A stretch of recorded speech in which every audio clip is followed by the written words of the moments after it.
Hello, Patreon. Thank you for being here. I figured we'd stay behind the scenes of how the podcast gets made for this update. I hope to, at some point, be able to have a workshop in Nashville where I teach people how to make their own podcast similar to Cocaine and Rhinestones for whatever subjects they may be interested in or knowledgeable about. So I do need to get better at talking about this stuff. I did learn very many lessons in making the first season of the show, even just from the first episode, which was the Spade Cooley episode. I learned a lot of the technical aspects of making a podcast just from making that one episode. There was a lot of stuff about microphone placement, where it should be in relation to my face when talking. I did spend more time during the season experimenting with where a microphone should be in a room, but I did learn once it's there to leave it there until the episode is done being recorded. I definitely learned not to move a microphone at all in between takes, and I also figured out that it wasn't a very good idea to have multiple takes in an episode. With that specific subject matter, there were a few portions of the show that were very difficult for me to get through.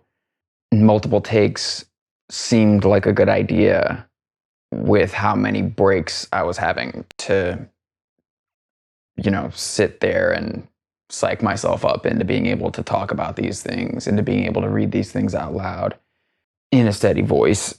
And there are several reasons why that's not a good idea. There are several reasons why it's difficult to achieve a consistent sound. You can't really break up recording an episode over a period of several days because your voice changes from day to day. Your voice sounds different from day to day. Your voice even sounds different from when you wake up to when you're about ready to go to bed. If you record your voice as soon as you wake up and record it right before you go to bed, it's going to sound pretty different. So I know that there are a lot of people who think that episode is great the way that it is.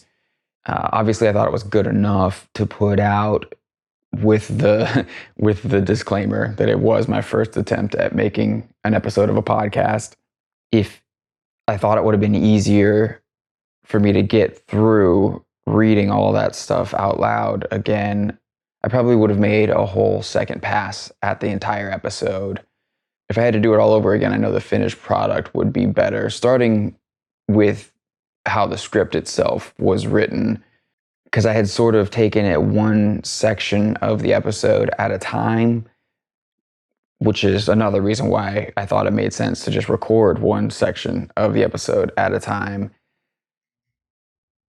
And that didn't come together as a whole in the way that I feel like most of the other episodes in the first season did. Somewhere I'd say probably in the first half of the season, I began to see how I should be writing scripts. Not taking it one segment of an episode at a time, how to break up lines in a way that they should be read to achieve the effect of someone telling you a story, which isn't always going to be grammatically correct.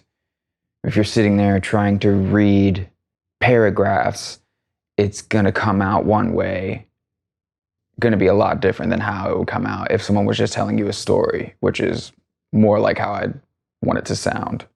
And you want to break up lines around where a clip is likely to be used. For instance, if I'm referring to a song, not so much if I think I have some clip that isn't a song, because I don't write around that.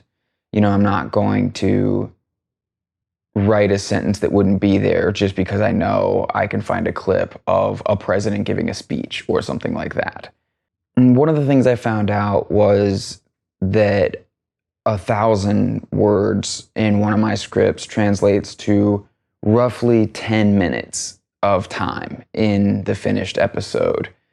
So that means recording an episode in one uninterrupted take can take anywhere from 2 to 6 hours, which is a long time to be at a microphone. So my first priority when I'm writing these scripts is to make sure that I'm not boring myself when I'm at the microphone, let alone the listener. There's a lot of information in every episode, but I always want the listener to be looking forward to the next thing I'm going to say rather than thinking about shutting the whole thing off. Now, I don't know how much I can talk about what makes for compelling writing or storytelling. You're probably not going to catch me teaching a creative nonfiction writing workshop anytime soon, anything like that.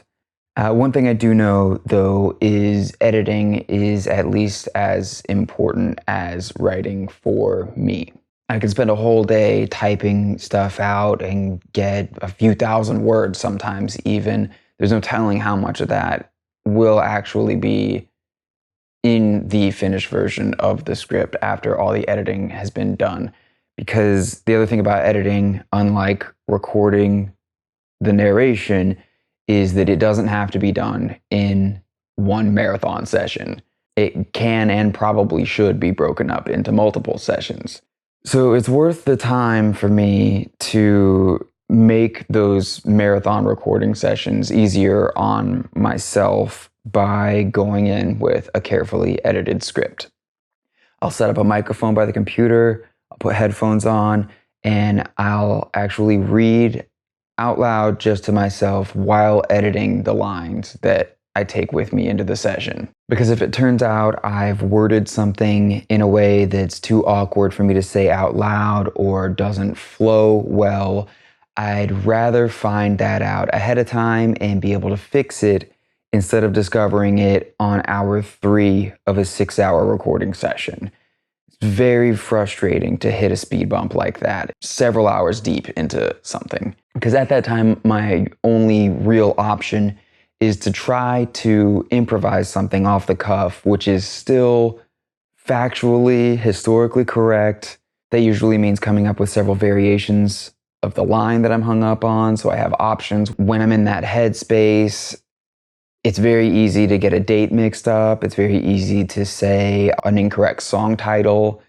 And no matter what, it's always going to mean prolonging this already very long recording session. You can see how that'd be a pain in the ass, which is why it's worth it to make sure I'm going into that session with a polished script. Then later, I can edit those scripts however they need to be edited for the transcripts that go online.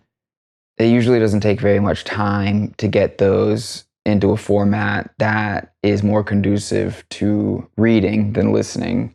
I've been contacted by enough people who only read the transcripts to know that the small amount of time it takes to do that is also worth it.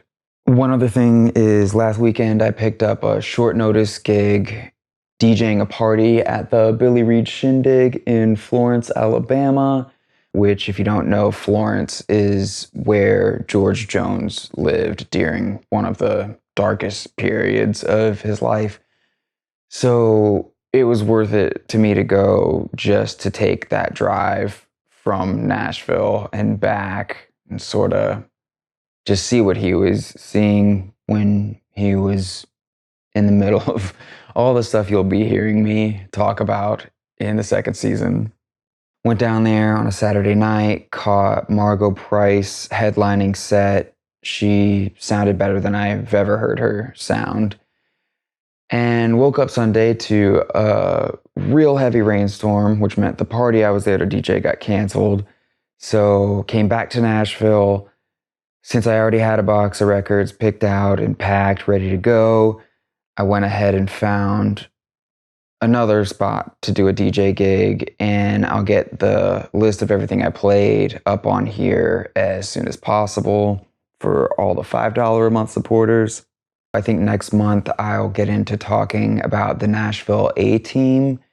One of the reasons this show exists at all is to put a spotlight on the lesser known figures of country music, oftentimes these are people who are very important, much more important than they get credit for.